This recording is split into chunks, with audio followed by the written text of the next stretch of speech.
যোগেশের মাথায় আগুন জ্বলে উঠল। মাথা নেড়ে নীলের দিকে আঙুল তুলে যোগেশ বলল, এসব আমার ভুল, তোকে আমার পরিবারের এত কাছে নিয়ে আসা উচিত হয়নি। স্যার, আপনি ভুল বুঝছেন, এভাবে রাগ করবেন না প্লিজ, আপনি আগে একটু শান্ত হয়ে বসুন। যোগেশকে উত্তেজিত হতে দেখে ওকে সোফায় বসালো নীল, কিন্তু যোগেশ এক ধাক্কায় নীলকে মাটিতে ফেলে দিল। নীল বুঝলো এখন আর যোগেশবাবুকে বুঝিয়ে কাজ নেই, তাকে এখন যাই বলা হোক সে ভুলই বুঝবে। তাই আদ্রিতা আর প্রিয়াঙ্কাকে সঙ্গে নিয়ে শালিনীদের বাড়ি থেকে বেরিয়ে এলো সে। এ বাড়িতে আর এক মুহূর্তও থেকে নিজের সম্মানহানি করতে চাইছিল না নীল। বসার ঘরে সোফাতে প্রায় পুরো শরীর এলিয়ে দিয়েছে যোগেশ। জোরে জোরে নিঃশ্বাস নিচ্ছিল সে। রাগের চোটে তার শরীর অসুস্থ হয়ে গিয়েছিল। নিজেকে একটু সামলে নিয়ে শালিনীকে প্রশ্ন করল, শালিনী, আমাকে সত্যি করে বলতো, নীল কি তোর সঙ্গে?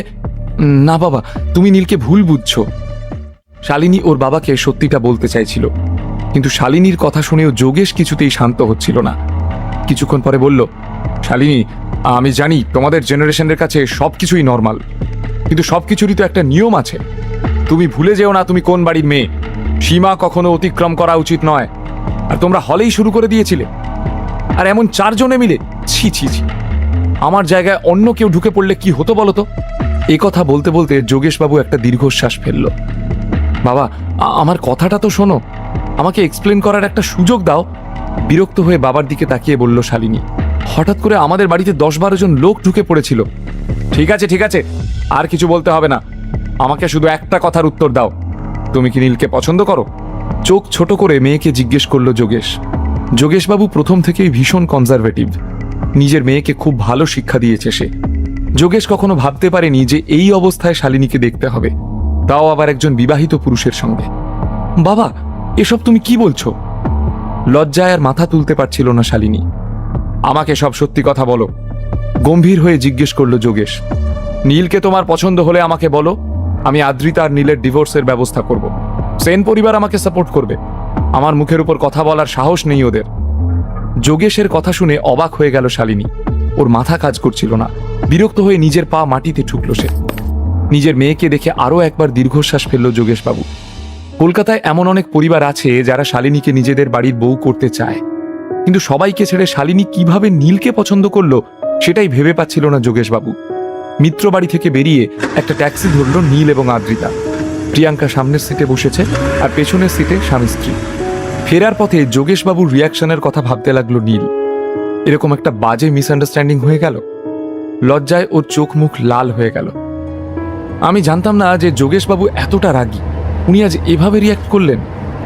এখনো তুমি ওনার রাগের কথা ভাবছো? তোমার মনে হচ্ছে না এসবের জন্য তুমি দায়ী? নীলের দিকে তাকিয়ে ওকে বকাবকি শুরু করে দিল আদ্রিতা। তুমি আমাকে কেন ব্লেম করছো? উনি তো যা খুশি তাই ভাবছিলেন।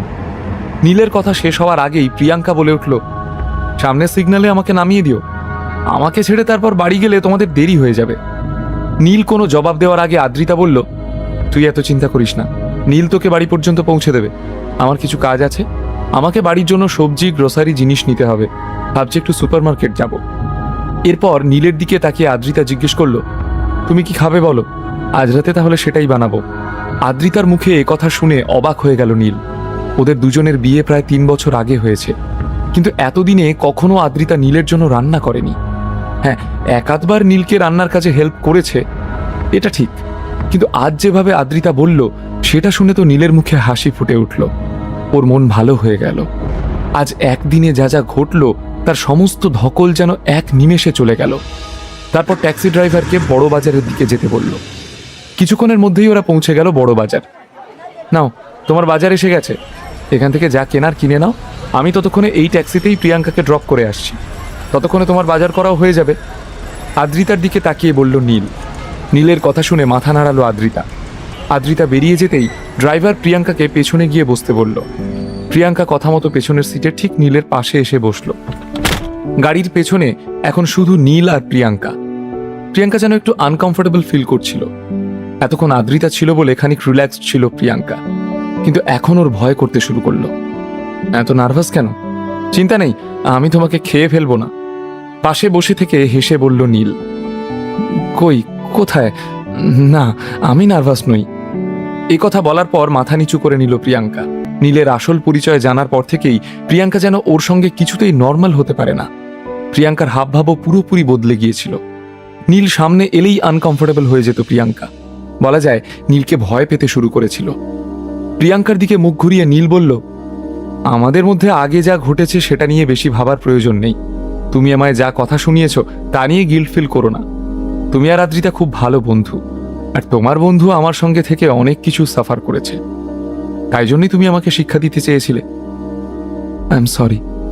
খুব ধীরে এই কথাটা বলল প্রিয়াঙ্কা। আমি জানি তুমি সবসময় আদ্রিতার ভালো চাও, তাই আজ আমি তোমাকে একটা ভালো খবর দিতে চাই। মুখে মুচকি হাসি নিয়ে প্রিয়াঙ্কাকে বলল নীল, খুব তাড়াতাড়ি আমি কলকাতা শহরের সব থেকে বড় হোটেল খুলতে চলেছি, আর আমি চাই ওই হোটেলের ভাইস প্রেসিডেন্ট হিসেবে তুমি জয়েন করো। বাট সত্যি? নীলের কথা শুনে নিজের মাথা তুলে জিজ্ঞেস করলো প্রিয়াঙ্কা। ও রীতিমতো এক্সাইটেড হয়ে গিয়েছিল। হ্যাঁ সত্যি, আমি অনেক ব্যস্ত থাকবো, সবসময় তার হোটেলে যেতে পারবো না, তাই আমার অবর্তমানে সমস্ত সিদ্ধান্ত তোমাকেই নিতে হবে। হাসি মুখে বলল নীল। আসলে এই হোটেল বিজনেসের সমস্ত কাজ করে রেখেছিল নীল। কুশলের সঙ্গে মিলে নীল হোটেলের ব্যবসাকে অন্য একটি স্তরে নিয়ে যেতে চাইছিল, পাশাপাশি ফুড আর বেভারেজ ইন্ডাস্ট্রিকেও। আমি তোমাকে হায়ার করলাম, আমার বিশ্বাস কখনো ভেঙো না। আমি তোমাকে এই ইন্ডাস্ট্রির তুলনায় 3 গুণ বেশি স্যালারি দেব। নীল আশ্বস্ত করে বলল, আমি কোনো স্বপ্ন দেখছি না তো? তুমি কি সত্যি এটা চাও নীলদা? প্রিয়াঙ্কা যেন কিছুতেই বিশ্বাস করতে পারছিল না। হ্যাঁ, তবে আমার একটি শর্ত আছে। তুমি সবসময় আদ্রিতার উপর নজর রাখবে। ওকে কোনো ছেলে বিরক্ত করলে, ওর কোনো অসুবিধে হলে সব খবর প্রথমে আমাকে দেবে। বেশ গম্ভীর হয়ে প্রিয়াঙ্কাকে এই কথাগুলো বলল নীল। পাক্কা? আমি তোমার এই শর্তে রাজি। আমি কথা দিচ্ছি, তুমি যা বলবে আমি তাই করব। চওড়া হাসি হেসে বলল প্রিয়াঙ্কা। অপরদিকে সেন ম্যানশনে মুখ ছোট করে বসেছিলেন কল্যাণী সেন, আর ওনার আশেপাশে পরিবারের বাকি সদস্যরা। আমি এখানে আজ একটা খুব গুরুত্বপূর্ণ ব্যাপারে আলোচনা করার জন্য সকলকে ডেকেছি, মুখ গম্ভীর করে বললেন কল্যাণী। তারপর পরিবারের সকলের দিকে তাকিয়ে প্রশ্ন করলেন, এখন সেন পরিবারের 60% শেয়ারস আদ্রিতার কাছে রয়েছে, এই বিষয়ে আপনাদের কি মতামত? আবার কোন ফোন দিয়ে আঁটছেন কল্যাণী সেন? আদ্রিতার থেকে কি সমস্ত শেয়ারস কেড়ে নেবেন তিনি? নীল কি করবে? কিভাবে সাহায্য করবে ওর আদ্রিতাকে? এদিকে আদ্রিতা তো নীলের জন্য একদম পাক্কা গৃহিণী হয়ে উঠছে। নীল আর ওর সম্পর্কটা কি এবার স্বামী স্ত্রীর মতো হয়ে উঠবে? আচ্ছা, শালিনী কি নীলকে পছন্দ করে? যোগেশবাবু কি নীল আর আদ্রিতার ডিভোর্সের চেষ্টা করবে? নীল আর আদ্রিতার সংসার জীবনে কোনো নতুন ঝড় আসতে চলেছে কি?